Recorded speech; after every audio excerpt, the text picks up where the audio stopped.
treat people how you want to be treated. A lot of people walk into a business and just expect them to drop everything for them. And the harsh reality is there's probably somebody that is ahead of you. I don't give anything away for free. I don't. If somebody wants to do something, then it gets paid for, and they're happy to pay for it because we do it correctly. Man, the biggest thing that I can say is don't ever talk bad about anybody. If they say, hey, we have a roofer, man, that's great. I'm glad that you have somebody that takes care of you.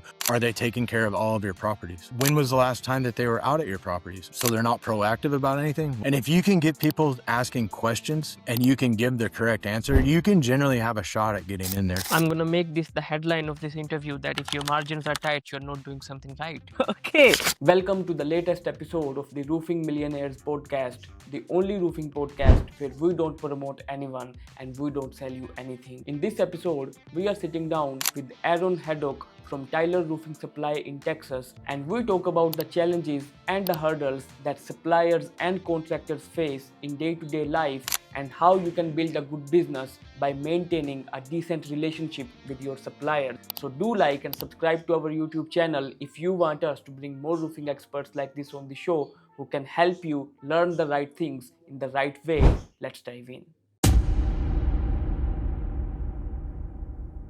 Would you just briefly introduce yourself, like what you are doing right now, what's your background and everything? So I'm in a couple different spaces. I run a commercial division for a roofing company in East Texas in Tyler. I also co-own a roofing supply company that me and my partner actually started, just kind of in the same space to try to kind of hit a couple different areas in that space. My background's kind of all over the place. When I was in high school, I really liked working on cars and just kind of tinkering on stuff, and got into like auto tech, and just kind of went from there to a mechanic school in Houston, and went there for about a year and a half.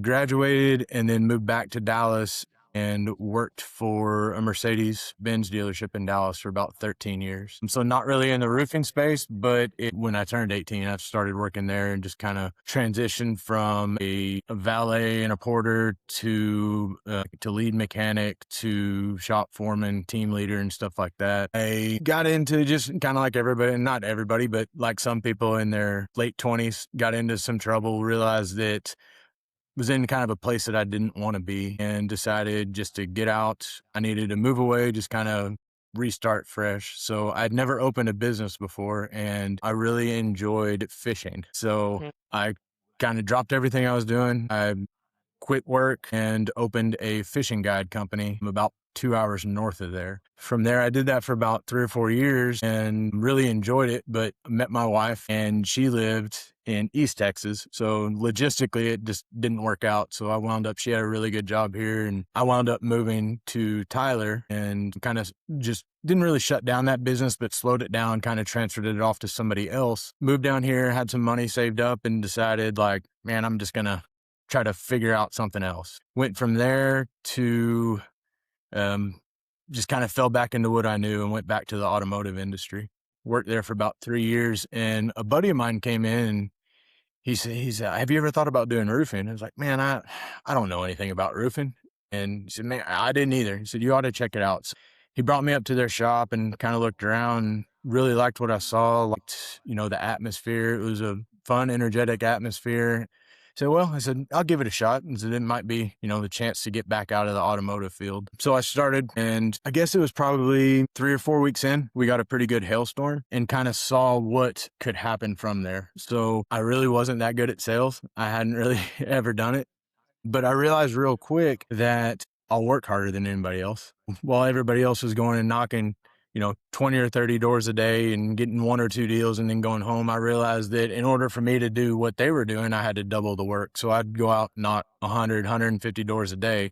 Might get 1 or 2 deals, might not, but just kind of just put in, 2, 3 times the effort, and realized that kind of perfected everything that I was doing. And it really just kind of showed me that, even if you aren't good at something starting out, that you can make yourself good at something if you just put in the work. So from there, just kind of I've stayed in roofing. It was a little over 8 years ago. I started off with just selling residential roofs, just like normal salesman. Back then, there wasn't really that many people in the commercial space, and nobody in my company had really done commercial. It was kind of a learning experience for everybody. And I said, well, I'm going to try to tackle this. So I sold residential, just to kind of help keep the bills paid. And then kind of transitioned into learning commercial.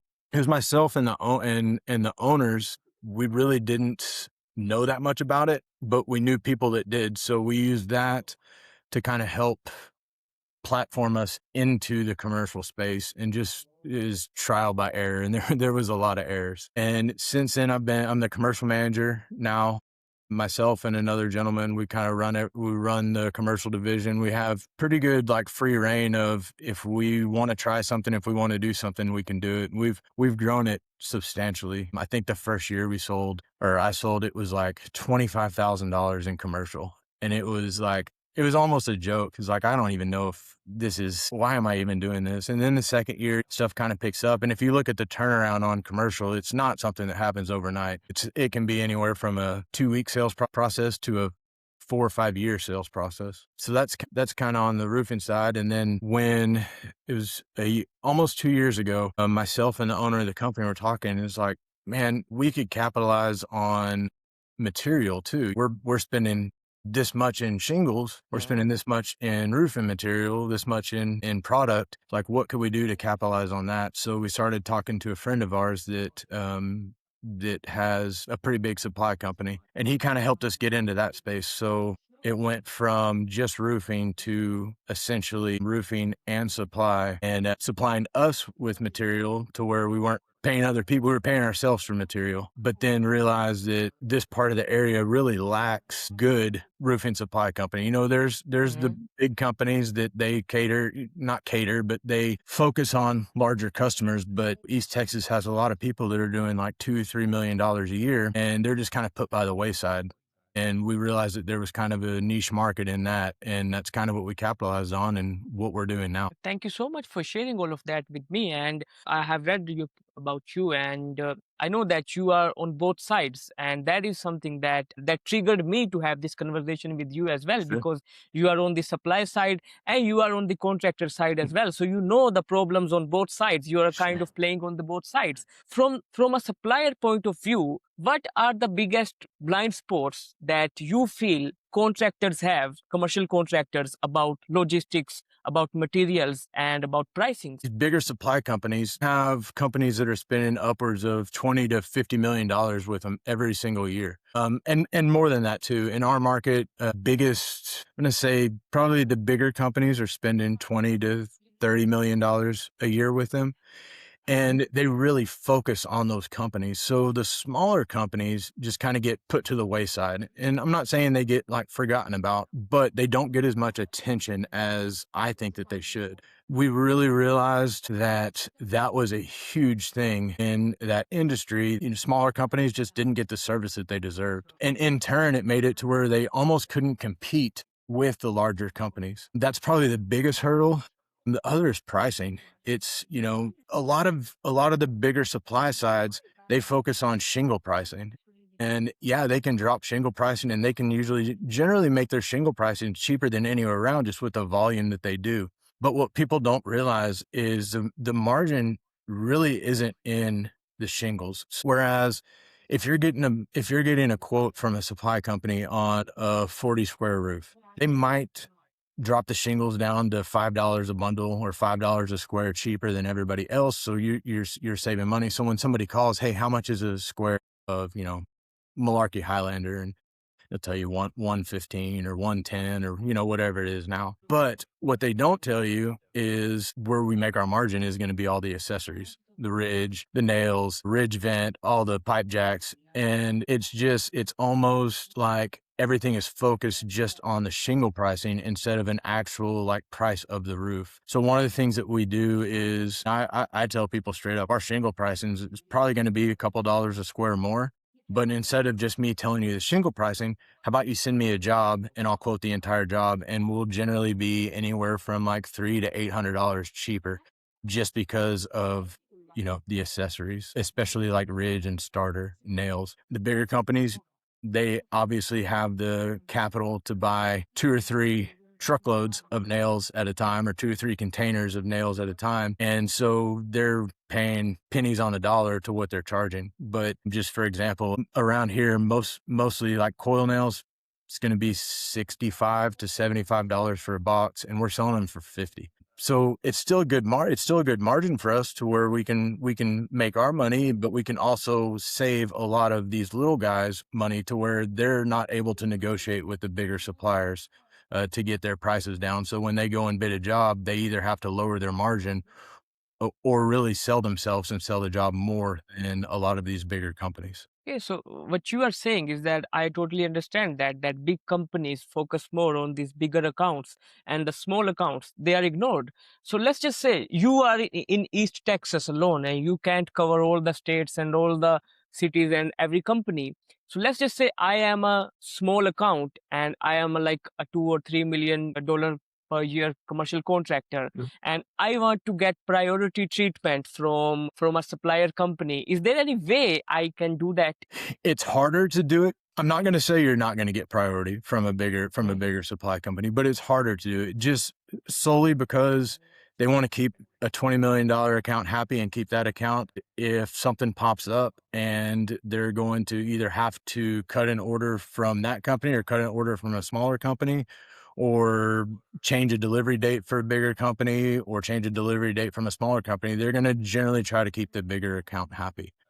I mean, it's just it's part of the game. It's smart. It's what you have to do, because that bigger company can just walk down the street, walk into another supply company, and basically pick up where they left off. What we really specialize in, and just kind of for example, last week we had a contractor that,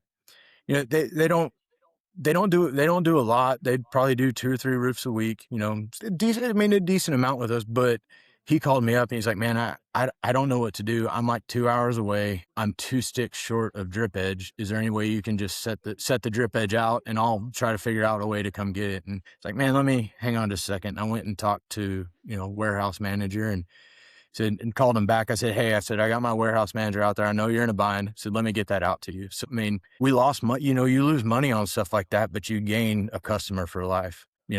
For an $18 order, we drove 45 minutes to drop it off, but it keeps that customer happy. And it really not only keeps them happy, but it makes their day a lot easier, because everybody in this industry has been there when you're 3 or 4 hours away or an hour away, and your crew calls at 4 o'clock and says, hey, I'm short on ridge, I need more ridge. And you're trying to juggle 10 different things and figure out how you're going to get that ridge. And sometimes you can't just happen. So we do everything we can just to absolutely make it easy on the contractor, no matter if they're big or small. And as a supplier, if you have shortage of any material, how do you allocate materials to different accounts that you have in order to predict that like nothing goes south?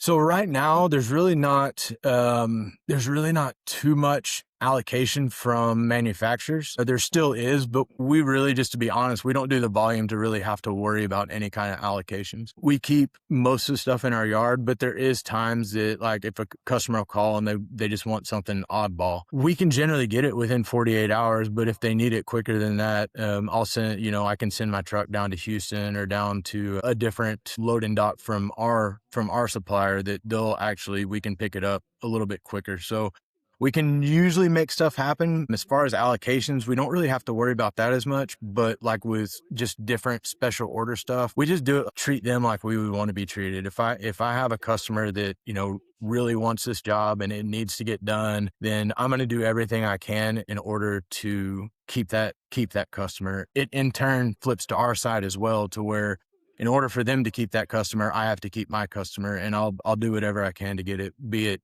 bring something in from somewhere else or just figure out the problem. It's kind of like anything else. our job is to help people solve their problems. Speaking of treatment, you are on both sides. Like you have experienced the contractor side, you are also experiencing the supplier side, and I feel so that there is a portion of communication in all of these things as well. Like if I am a good communicator, or if I treat you well, this is a human instinct that I get treated better than someone else. So how can I, as a contractor, maintain a good relationship with a supplier? So maybe I don't get much leverage, but a slighter one maybe. I think a lot of it just comes down to essentially the golden rule. Just treat people how you want to be treated. A lot of people walk into a business and just expect them to drop everything for them. And I mean, the harsh reality of it is there's probably somebody that is ahead of you. There's probably somebody that they're working on that just if you're a nice person, you generally get the same treatment back. Everybody makes mistakes. It's unfortunately, if you're a human, you're going to make mistakes. And everybody's been on a job to where they missed a product or the wrong color got sent out or just something like that. And I think a lot of it is just in how you solve those problems. And if you are able to solve them, most people realize that mistakes are made and it's how you solve it. And everybody just treats people like a decent person, and everything runs pretty smooth. And are there any mistakes that contractors make, since you have been into this for so many years, Yeah. regarding delivery time, or any miscalculations that they make? And you kind of laugh at them that, dude, that you are messing up here, and you gotta fix that. So we don't laugh at them, but Huh? I think one of the things that kind of sets us apart, we work with a lot of people that like I was saying, like smaller contractors. They might be new, or they might have moved from a different company and opened up their own company and just not used to, maybe they didn't place orders at their other company. So it's kind of like a new role for them. And, there's stuff that they overlook. You might order vent pipes, but you don't order the paint for the vent pipes, or they don't think about ordering drip edge or starter, something like that.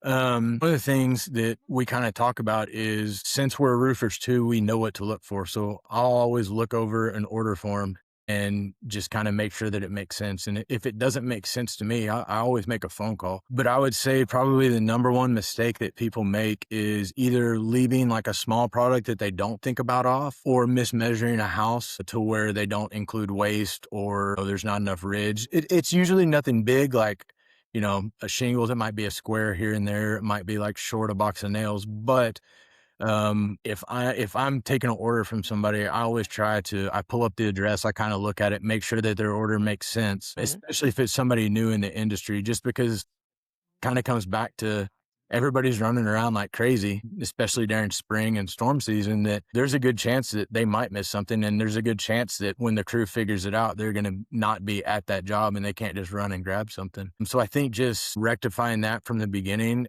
and having a supply company that wants everything to run smooth helps them out. But just going over that order and double diving into everything, and kind of, I always talk about building the roof on paper. So when you tear the roof off, the first thing you're going to do is clean the deck, and then you lay down synthetic. So just build it on paper to where, okay, I got synthetic down. Now what's next? Okay, I got my drip edge down. Okay, what's next? Okay, I got my starter down. What's next? Okay, I need nails. So you build that on paper in your head. So when you're ordering it, it kind of goes in frame, and that really helps rectify a lot of the issues there. And what kind of expectations should a contractor have from a supplier in terms of supply chain? Like, you can promise me 5 days for a material delivery, but we are living in a world where things go unexpected and you can't control everything. So if I promise, or I make my calculations by keeping your deadline in my mind,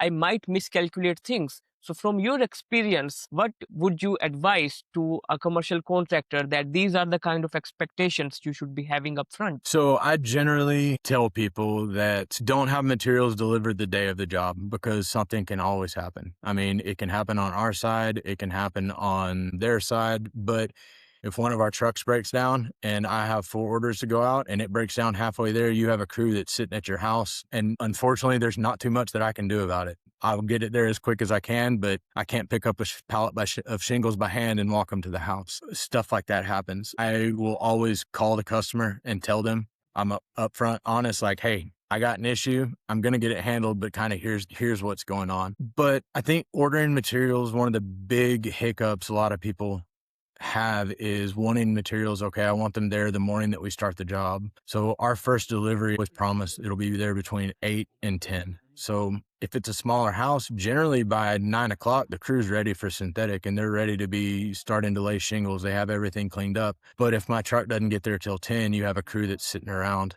Having it delivered a day or two in advance just really solves all that problem, especially around East Texas. Our address, we have a lot of county roads and FM roads, and, Google Maps will pull them up sometimes, but there's sometimes where it pulls up on the computer, but it doesn't pull up on like our GPS on the trucks. When you say I'm going to be there and my GPS says I'm going to be there in 30 minutes and it brings you to 20 minutes away from the house, then, that's an issue in itself. But I think just having everything prepared a couple days beforehand to where the materials on site. As a contractor, I always, like I said, everybody makes mistakes, but I always go out to the job beforehand and just make sure, okay, I got the right color. I got everything here. Everything's good. That's a really good practice to have, just so you don't run into the issue of the crew being there ready to go and you're not, because ultimately it is a contractor's responsibility to make sure that roof is ready to go when the crew's there. And do you have crazy experiences with these contractors as well, since you are delivering materials to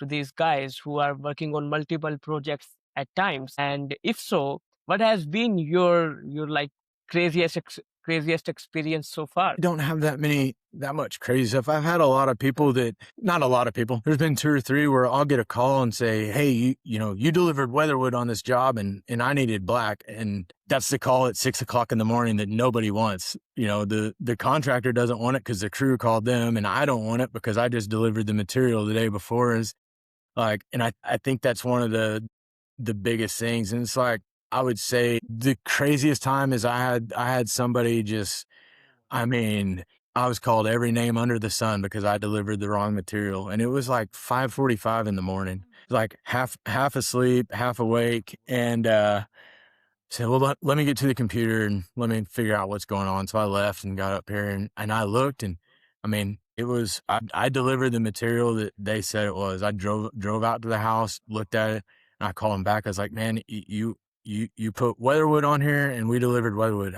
I up and down. No, I did not. No, I didn't. I needed black. And so I'm going to send you the screenshot. It's like, I apologize that, that this happened, but I delivered what the order was. And that's probably the craziest. Nothing real big, nothing insane, but just getting blamed for something that wasn't your fault. And in the end, it turned around. Hey, I was having a bad morning. I apologize, but he goes, I made a mistake. I thought that I did. So I know, it's, no big deal. It is what it is. And if I am a residential contractor right now and I want to get into commercial side, uh, what is the one advice, or what are the things that I should consider before making the move? I would say find somebody that's in that space and is doing good in that space and just follow everything that they're doing. Just find a mentor and just work with them. The biggest problem that I've seen, I've hired a few people that they wanted to go directly into commercial sales, and you can do it, but I'm always upfront and honest to them that it's a hard space to break into. And it's not that it's hard to get the jobs. I mean, it's not easy, but the hardest part is the sales cycle. And I try to tell people, like, if you're wanting to do that, you really need to have like 6 months of money stacked away, because if you're just strictly going to go after commercial, it's a long sales cycle. And I think that's probably the number one issue with IC is everybody in this world now, they just want instant gratification, and they see people that sell commercial and they see that, oh, he got a $75,000 check for one job. But they don't see the back end of that job's been going on it's been a 3-year process to get that $75,000. And it's just the instant gratification of everything in this world now. People just don't see that. And it's hard to see just because everybody wants something now and thinks that because they don't have it, that something's going wrong. And then they'll quit. And as soon as they quit, I'll start getting calls from their customers like, hey, we're ready to go on this project. Or I'll follow up with their customers. Yeah, we've been meaning to call. And, well, did you not get a call back? Or did you not get a follow-up? No, we've been meaning to call. And yeah, we'll go ahead and, do this project. But I think just if you're wanting to strictly do commercial, starting off with residential and being able to have a income coming in from that while you slowly kind of build your commercial pipeline is one of the biggest advantages that you can have. Just because you have your money coming in from the residential, but you also are building that commercial pipeline. And then after, a year or two, or whenever it starts really picking up, you can kind of transition off of that residential and into the commercial side of it. I would say that's probably the biggest one. Speaking of patience and sales cycle, I'm not into commercial roofing, but what I can assume, I hope maybe you can correct me here if I'm wrong, is that there are two major factors that are involved here. Number one is desperation, like people don't assume, or people just want instant gratification, just as you said. The second thing is positioning, like if you don't position yourself, or if you don't project that energy that the other party feels that you deserve this big deal, Yep. I think you lose, because now if you don't position yourself correctly, now you are on that price fight, you are lowering your prices. Yep. The other party loses your respect. So these are the two major factors here. Number one is patience, number two is positioning.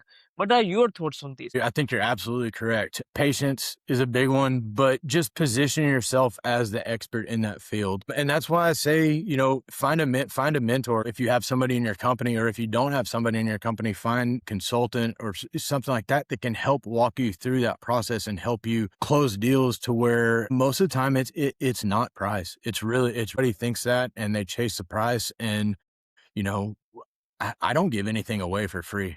I don't. If somebody wants to do something, then it gets paid for, and they're happy to pay for it because we do it correctly. And they know that. And one of the big things that I always preach is it can happen. I'm not going to say you're not going to, but 9 out of 10 times, you're not going to walk into, a big facility and they're going to say, oh, we need a roof, let's sign this $1 million contract. It's probably not going to happen. But when you position yourself as the expert in the field and you solve their problem for 3, 4, 5 years before that, it really puts you in the position where there's no questions asked who they're going to use for their roof, because you've been solving their problems for the last 5 years. Um, the biggest side of our commercial department is repairs. A lot of people around here shy away from them because, when you hear repairs, you really don't think, okay, there's going to be money in that. But I mean, just to be frank, our repair margin is 60 to 75%, and we close almost 80% of the repair quotes that we send out. And we have a lot of clients that, we're their go-to people, and they know that they can call us. They know that we're going to be extremely fair about price on both sides, for them and for us. And they don't even get prices anymore. They just, hey, I got a leak in wing 3 at this hospital. I need y'all to come and fix it. When can you be here? Hey, we'll be there tomorrow. Let me get my crew. And then, we have a not to exceed limit with them of, $3,000 or $5,000. And when we get there, hey, actually this repair, it's actually not going to be that much. It's going to be $2,200. So we helped you out and we get it fixed. Or at the same times, they know that I do that for them, but I'm going to also at times call them, hey, I know y'all have $3,000 on this, but this is going to be a bit, this is a pretty big ordeal. It's going to be a 2 to 3 day repair, and we're looking around $8,000 to $10,000. Okay. Give me the firm price, and let me get management to sign off on it. So I think just being the repair side is just a really, really good way to get in with people, because you show them what you can do, what your company offers, and the kind of person and people that you are. And it just builds trust and just builds you up in their eyes. Hey, you also talked about finding a mentor, and I agree with you on that. However, I would also say that it is so easy to cut corners and find gray areas these days that you don't find many true mentors. Sure. Or even if something looks the grass is always greener on the other side. If I follow someone on social media and I kind of like start following them, and he becomes my mentor, but as soon as I get too attached with that person, I get to know that he is doing some things that probably he shouldn't be doing. And then I just don't want to be mentored by him anymore. That is the reason that I think so. If people like you can step up and have conversations like these, maybe if someone is listening to this conversation and they don't like they don't have you as a mentor right away, but it can at least fire a spark in their belly, or it can lit the fire in them, so they might start finding the right information. Speaking of that, Aaron, of course you told me that during your first year you were around like 25 grand or something. So if you look back now, or if you reflect, what do you think that were the biggest mistakes that you made? And if you reflect, you think that if these are the variables that I could have fixed, I would have ended up in a better position. The biggest one is everything kind of falls back into the mentor position. The owners of my company, of the roofing company, they hadn't really worked commercial before. So it was all kind of a learning process together. We tried to do it a couple different ways until it stuck. But if we had somebody to really talk to really kind of open up to see how they were doing it, and hey, we want to collaborate with you on this job, we have this lead, is there any way you can help us run it, and we'll split it, just stuff like that. There's a lot of people in this space that they want commercial roofing to get better, because there's so many people that want to be commercial roofers that it just really puts a black eye on this industry, because when it comes down to it, repairs aren't getting done right, roofs aren't getting done right, and it just really, makes everybody look bad. And so I'd say just finding somebody that you can collaborate different jobs with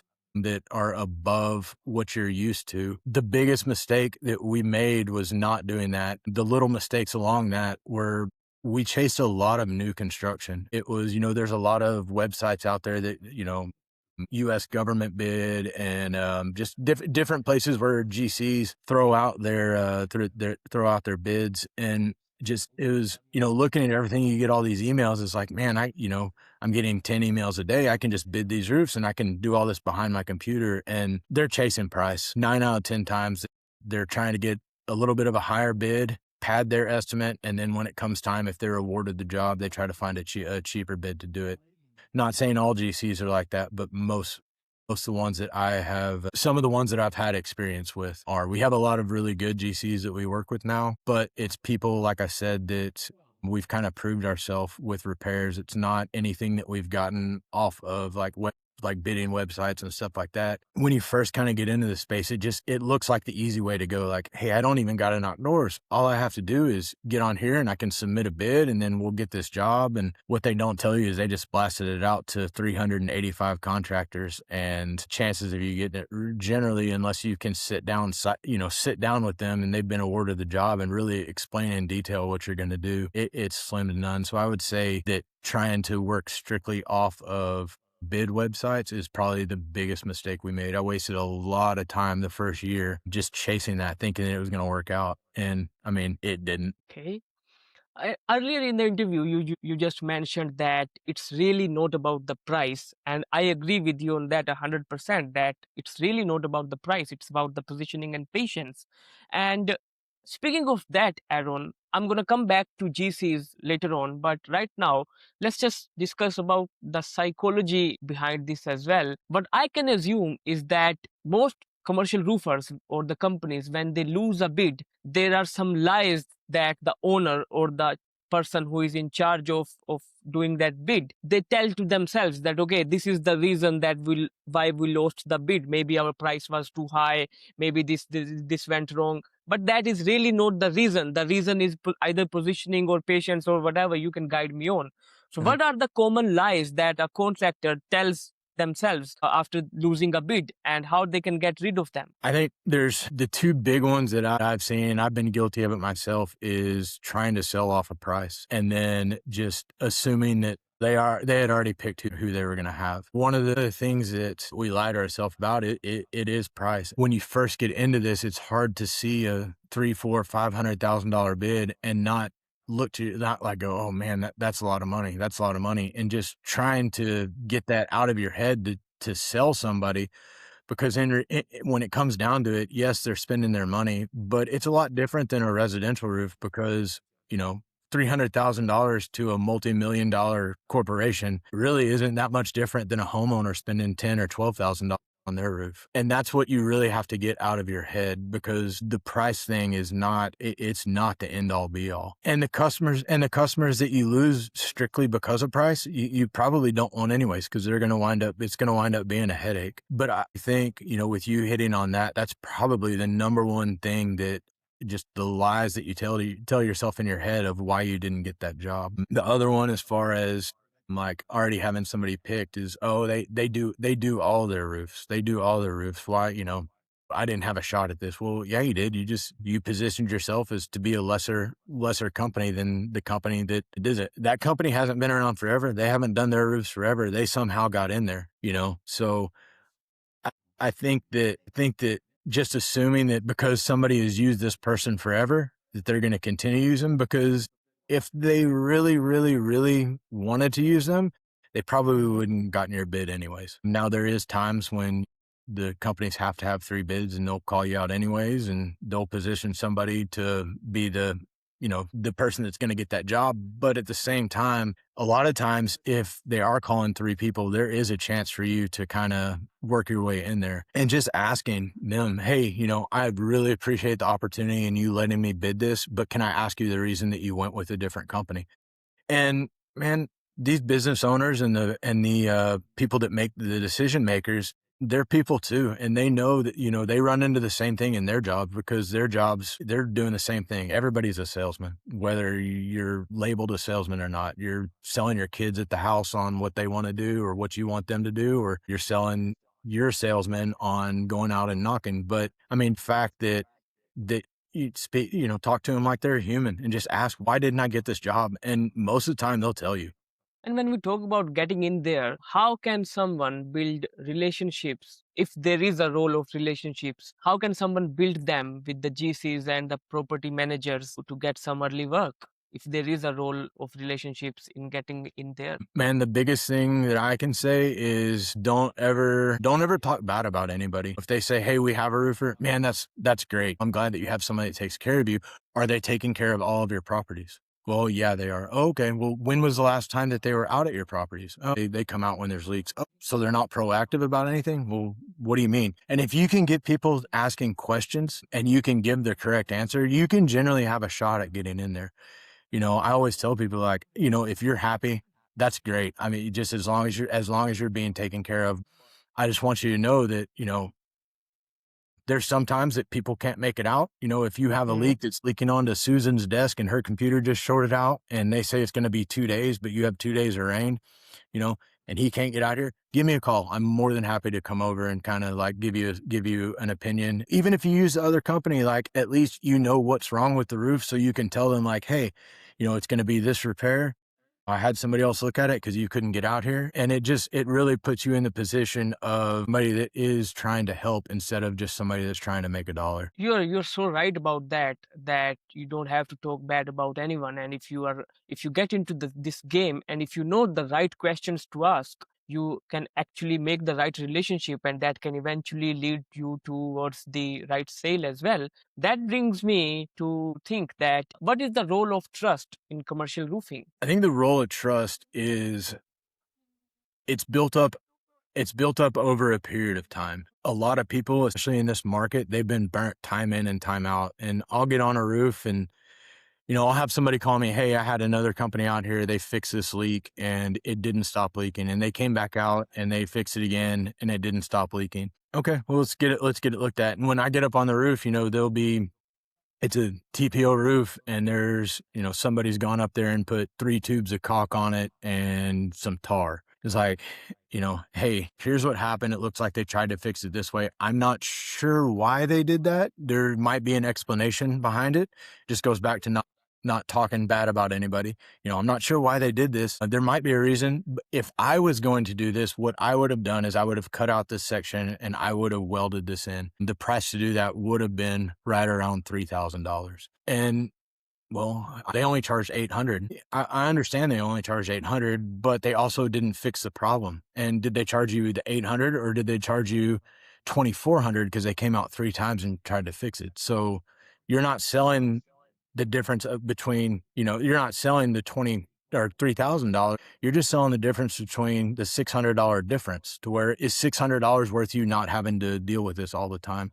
And I think one of the biggest things is not selling the price of the roof or the price of the repair. It's the price of peace of mind. A big example I have of that is we do a lot of work at hospitals, and hospitals have a lot of regulations that they have to go through every year. Once to twice a year, state board comes through and they walk through. If there's a leak in a room, they get hit on that.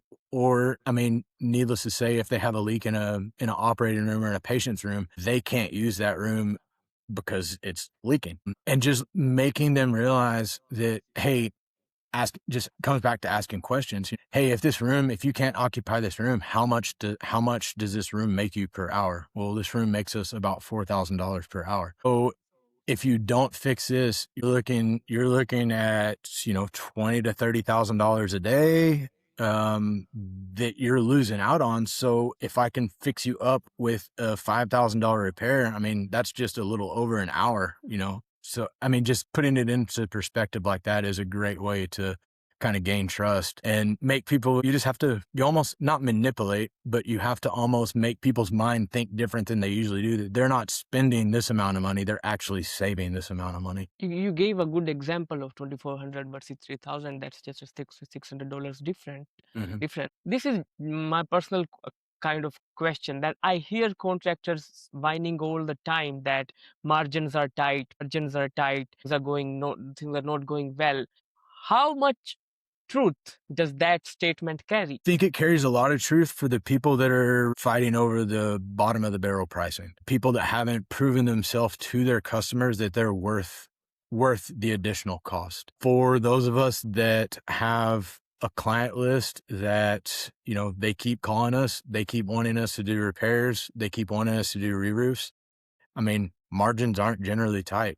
They've stayed about the same since I've been doing this, just because you've already sold yourself. They know that even if you are a little bit more, that just the issues that they're not going to have with you, the issues that they're not going to have with the roof, it totally justifies that price difference. And the fact that I'm not going in trying to sell a price, I'm going in trying to just tell you what I'm going to do for you, how I'm going to fix your problems, and tell you why it's worth a little bit extra. I think that kind of separates everything out, because if the margins are tight, then you're not doing something right. It's just plain and simple. If your margins are tight, you're probably fighting over customers that the people that margins aren't tight don't want. I'm going to make this the headline of this interview, that if your margins are tight, you're not doing something right. Okay. So, Aaron, you also mentioned that you are working with a lot of hospitals nowadays. Is there any room in commercial roofing to niche down as well, like to have your own category inside of commercial roofing? Yes, very much so. And I recommend it. It really lets you focus on one thing and get really good at that. Because when it comes down to it, every hospital is the same. Not the same, but they run by the same state regulations. They run by the same type of maintenance departments. They generally run the same. So it gives you an opportunity to really tune into how you can serve those people. And just being able to do that really opens the doors everywhere. The other thing that you can do is all these hospitals know each other. Not personally, but when you go in and say, hey, we actually do work for UT Health and we do work for Christus. What can I help you with? It positions you as the expert in that field, not just in commercial roofing, but they know what it takes to get in with and deal with such sensitive material like that. Like, there's a lot of times when there's leaks that we can't go into rooms that it's leaking because there's a patient in there. And just being able to explain to them, like, hey, have the nurse walk to the window from the bed and tell me how many steps it is, and then looking on a map and being able to kind of tell where that is and going up and being able to solve the problem without even looking inside the room. And just being used to being able to do that, because it's not something that comes easy, but it's something on that side that just is, like you said, like a niche thing, because it's not really something that you're used to doing as far as roofing goes. But just finding an industry, there's a lot of contractors that they focus on, roof coatings. Well, if you really get good at working with industrial buildings and, big metal buildings, you can position yourself as the expert in roof coatings. And the fact that, hey, there's these 3 coating brands and this is what I would recommend. And there's not, this amount of rust. So, you're going to save money by doing a coating. Or this tire manufacturer facility, we actually saved them, $20,000 a year in their electric bill. So their roof paid for itself over 25 years and it has a 25-year warranty. So you're looking at essentially a free roof. But just knowing the different ins and outs of each one of those industries, it really helps you out. And the only way that you're able to really do that is to position yourself in that industry and really make yourself an expert in that field. And I feel that another factor that contributes to this is that every kind of building or every niche has its own language. And once you start speaking their language, like when you go to hospitals, you have learned their languages, the word that they use. And when they see that you are speaking their language, Yep. that gives you instant credibility as well. Yep, absolutely. Most hospitals, you have ICU, NICU, ERs, Wing 3, floor, some of the hospitals, instead of floor 1, 2, 3, it's A, B, C. And just once you kind of break into that, it's all in knowing your client base and not having them change anything to talk to you, but you changing the way that you talk to them and just being able to essentially shapeshift into what you need to be to help them out the best. Okay, so my last question to you, Aaron, is that if I pull 5 contractors that you supply to today and I ask them that what are the things that frustrate them about you, what would they say? Ooh, that's a good one. Honestly not real sure how to answer that. I would say the biggest thing, and it's not really for anybody that we serve right now, but more so like people that we've gotten as clients previous to being clients, is they associate me with a roofing company instead of as a supplier. Whereas I am in roofing, but I'm also a supplier. And I think that a lot of people, I wouldn't say take it as a threat, but they take it as like, I'm buying from competition. I see all these addresses where people are doing roofs, and I've never gone and like knocked in that area, and I've never tried to take a customer or anything like that. In fact, I've gone with people and helped them out on bigger bids because they had some questions and it was easier just to look at. So I would say that's probably the number one thing. I'm just trying to get over the fact that I'm also a roofer and they're giving business to another roofing company, even though it's 100% separate. The other one is with being a smaller company, a smaller supply company, there's some stuff that we just can't get. If you look at the bigger supply companies, they can keep 8 to 10 different shingle brands. We generally keep 3. I can get everything else, but it takes me sometimes 3 to 4 days to get it, which isn't a big deal for most people. Being able to call somebody and say, hey, I need, for example, Owens Corning is a shingle that we generally don't carry. Hey, I need, Owens Corning duration. Can you get me 50 squares? I need it delivered tomorrow. Unfortunately, it's just something that I'm not able to do. I mean, I tell them straight up, I can't do that. And I think that's one of the frustrating sides for some people, just not being able to offer everything that a big supply company, a national company is able to offer, just because logistically and monetarily, I can't do it. It'd be hard for me to come up with 5. Those are probably my two biggest ones. I'll leave you.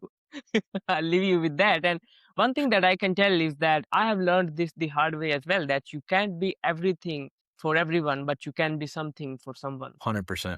100%. Okay. So is there anything that you feel I haven't asked you and that you might want to share or to say to commercial industry? I think, and we kind of touched on it a little bit, but I think the biggest thing is there's 2 rules that I kind of go by whenever new people start is don't get frustrated, because as soon as you get frustrated, you get upset, it gets in your head that you can't do this and you can do it. I mean, I'm not a salesman. It's not in my natural ability. I'm not the slick salesman that goes out and sells roofs, but I can do it. And I do it by being genuine and by really offering people what they need and making them see what they need, because a lot of times they don't. And I think that just not giving up and being, persistent in everything, even when it's not working out, is is probably the number one thing. And then the other thing would be, don't chase the easy road, because, like anything in life, nothing worth it comes easy. And if it does, then it's probably not going to be worth it for a long time. But just really building a commercial system up, it takes a lot of time and a lot of effort and a lot of late nights and frustration and a lot of collaboration with people that know way more than you do, and just being able to keep learning, and don't ever be open to not learning, because somebody will always teach you something. And those are probably the two biggest things that I can say. Thank you so much for your time, Aaron, and I really enjoyed having this conversation with you. Maybe next time we sit down, we come up with a different topic. But I really feel that you gave some extensive answers to all the questions that I asked you. And I pray that 2026 brings you way more success opportunities, and whatever frustrates these people about you, I pray that you get to solve that as well. Have a great day. It was a pleasure having you on the show. Thank you, man. You too. I appreciate you having me and giving me the opportunity.